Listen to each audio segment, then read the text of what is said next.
So, today I'm going to read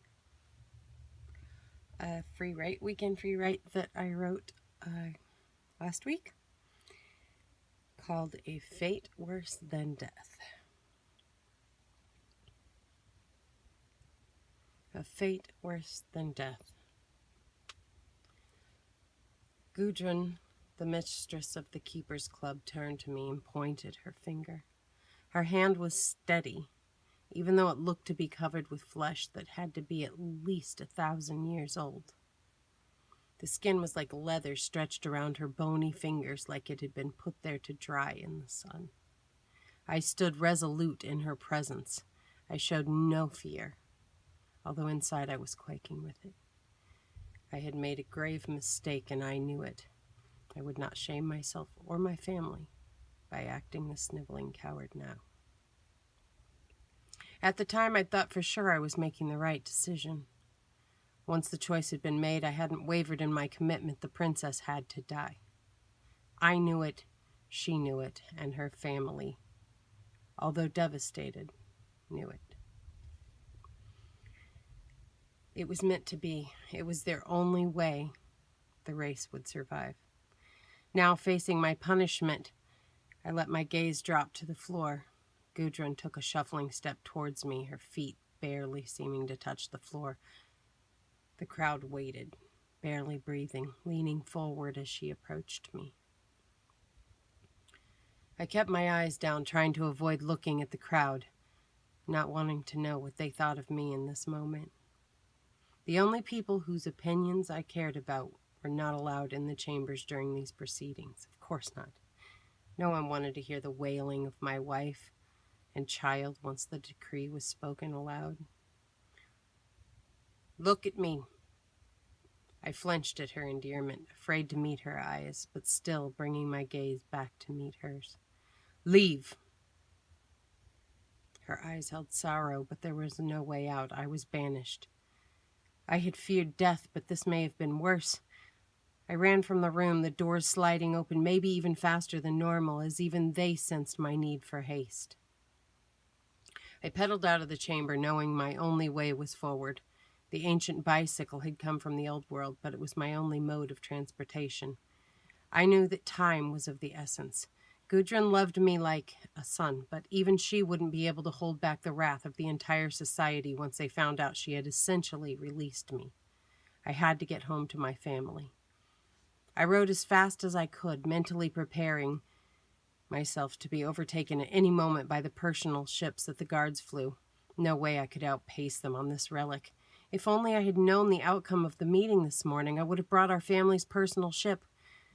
I thought I would be put to death, and I wanted my family to have transportation after I was gone. The sweat poured down my face as I rounded the corner near my house. The streets were silent, everyone being at my trial. My family was inside our home, the blinds closed, shutting themselves off from society and taking their time to grieve. I jumped from the wheeled vehicle and let it drop worthless to the ground. I ran as fast as my legs could carry me into the house, the door opening automatically, still recognizing my aura as I approached. I was still in the system. This was a very good sign. My love, I shouted, coming to a halt inside our front foyer. I heard nothing. It was still as death. My love, I'm safe. I was released. I ran through the house, my heart in my throat, for reasons I couldn't begin to explain. My daughter! My love, where are you? I ran through the pristine silver halls of my home, passing doors open to emptiness. My daughter's rooms were empty, everything looking untouched. I was confused. Where were they? The back entrance opened silently at my approach, and I heard it. There was noise, yelling and shouting coming from my back patio.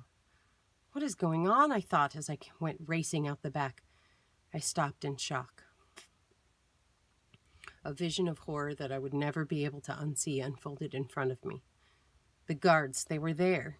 The most supreme guards. I had noticed their absence at the trial, but I thought nothing of it. I figured my state of affairs wasn't deemed worthy of their attendance. How very wrong I had been. Instead of the reality of my situation dawned slowly. Time seemed to slow. My heartbeat slowed with it, thumping so loudly in my ears that I was afraid if I looked down I would be able to see it thumping in my chest. I was wrong again. I thought I had been forgiven, banished from my own safety. I thought I had gained my freedom and a chance to start anew. As I looked at the guards yelling taunts, holding my wife by her arm so she couldn't escape to rescue our daughter, the reality struck me like a physical blow. I wasn't forgiven for the death of the princess. I had been distracted by my own trial just long enough to keep me feeling safe so I wouldn't flee. 2 of the guards held my wife as she looked across at our daughter, who was laid out on a bench like a sacrificial lamb.